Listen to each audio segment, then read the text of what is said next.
બીજી તરફ અમરેલીમાં બે બળદ સાથે બળદગાડું કૂવામાં ખાબક્યું।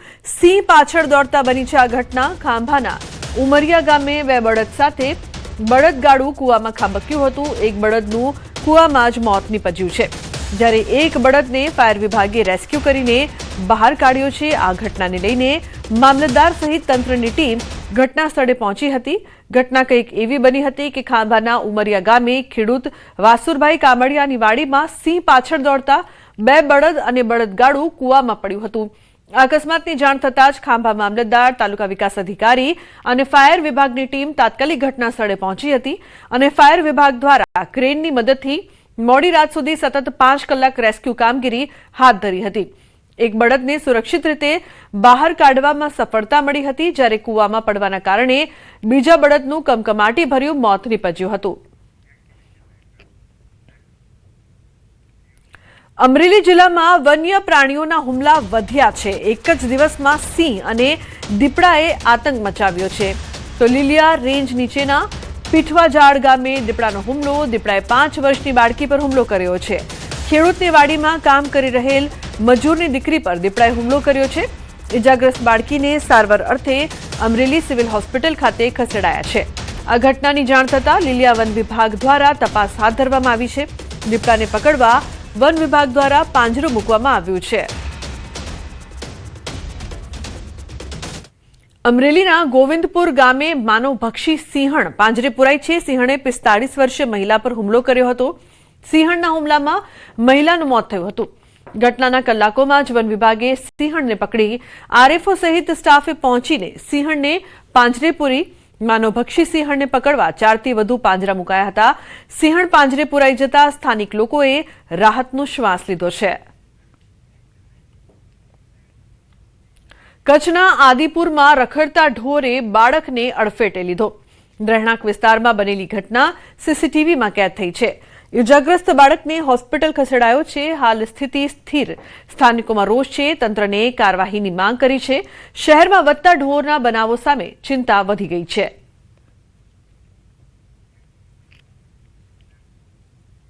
રાજસ્થાનના શ્રી ગંગાનગરમાં એક વૃદ્ધ મહિલા પર શ્વાનના ટોળાએ ઘાતકી હુમલો કર્યો છે।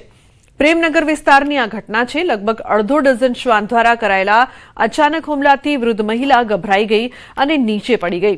રસ્તા પર પડેલી મહિલા પર શ્વાન દ્વારા ચારે તરફથી બચકા ભર્યા। મહિલાની ચીસો સાંભળીને લોકો ઘટના સ્થળે પહોંચી ગયા હતા અને શ્વાનને ભગાડ્યા હતા। તો હુમલામાં વૃદ્ધ મહિલા ઘાયલ થઈ હતી।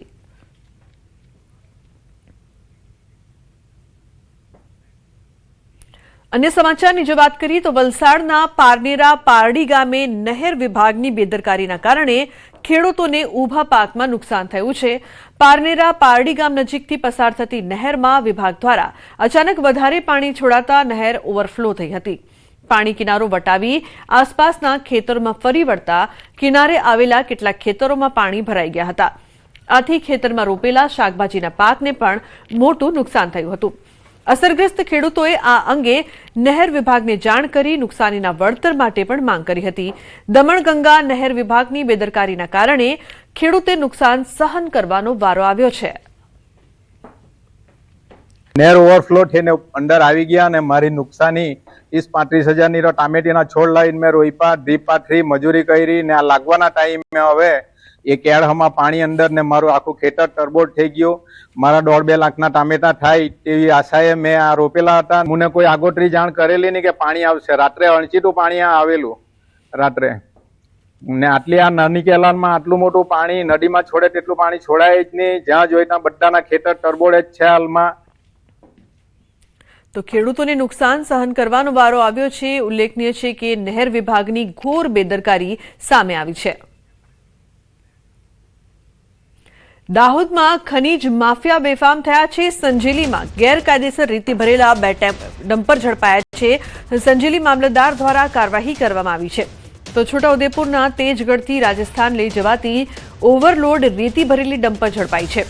મામલતદારની ટીમે વોચ ગોઠવીને કાર્યવાહી કરી છે। તો પોલીસે મુદ્દામાલ કબજે કરી વધુ કાર્યવાહી હાથ ધરી છે।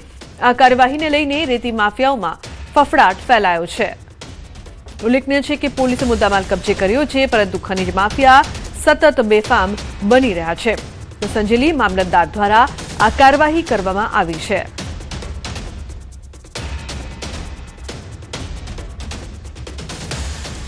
વડોદરામાં ફરી એકવાર કાયદાના લીરે લીરા ઉડ્યા છે અસામાજિક તત્વોનો. પોલીસને પડકાર. ઓફિસમાં બંધક બનાવીને યુવકને માર માર્યો. તો યુવકને ઢોર માર મારતો વિડીયો પણ વાયરલ થયો છે. વિડીયો અલકાપુરીના ઇન્ડિયા બુલ મોલનો હોવાની ચર્ચા છે. કેટલાક યુવકોએ અને એક યુવતીએ સાથે મળીને માર માર્યો હતો. વાયરલ વિડીયોને લઈને પોલીસે તપાસ હાથ ધરી છે. ન્યૂઝ 18 ગુજરાતી વાયરલ વિડીયોની પુષ્ટિ નથી કરતું. તો આ વાયરલ વિડીયો જોવા મળ્યો છે, જેમાં કઈ રીતે એક યુવકને માર મારવામાં આવે છે. કેટલાક લોકો ભેગા મળીને આ યુવકને માર મારે છે. વડોદરામાં ફરી એકવાર કાયદાના લીરે લીરા ઉડતા હોય તેવા દ્રશ્યો. ઓફિસમાં બંધક બનાવીને યુવકને માર મારવામાં આવ્યો.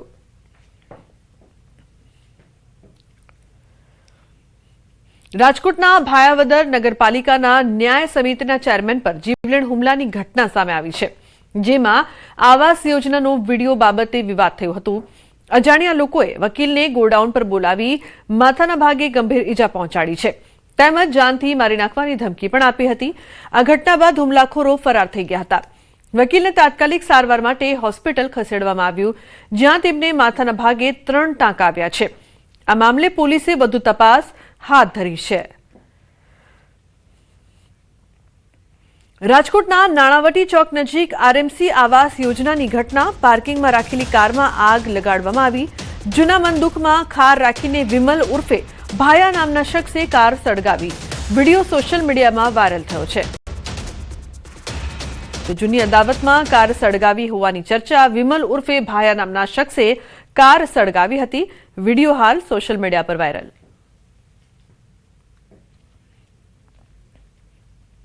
માંડવીમાં બનેલું અલગ શક્તિ નામનું જહાજ શારજહાં પોર્ટથી સિમેન્ટનો જથ્થો ભરી યમન નજીક પહોંચ્યું, ત્યારે અચાનક એન્જિનમાં અગમ્ય કારણોસર આગ ભભૂકી ઉઠી હતી. આગ ઝડપથી ફેલાતા જહાજ સંપૂર્ણ રીતે નુકસાનગ્રસ્ત થઈ ગયું હતું. તો ટોટલ લોસ બન્યું હોવાનું જાણવા મળે છે. આકસ્મિક પરિસ્થિતિ સર્જાતા તમામ ક્રૂના સભ્યોએ સમયસર સમુદ્રમાં કૂદી પડતા તેમનો આબાદ બચાવ થયો હતો. તો પ્રાથમિક માહિતી મુજબ આગગ્રસ્ત જહાજ ગાંધીધામની એક પાર્ટીનું હોવાનું સામે આવ્યું છે. હાલ ઘટનાની વધુ તપાસ હાથ ધરવામાં આવી રહી છે અને આગ લાગવાના ચોક્કસ કારણ અંગે તપાસ ચાલુ છે. સુરતના કેડિયા બેટ પર લાગેલી રહસ્યમય આગ મામલે હવે તપાસનો ધમધમાટ શરૂ થયો છે.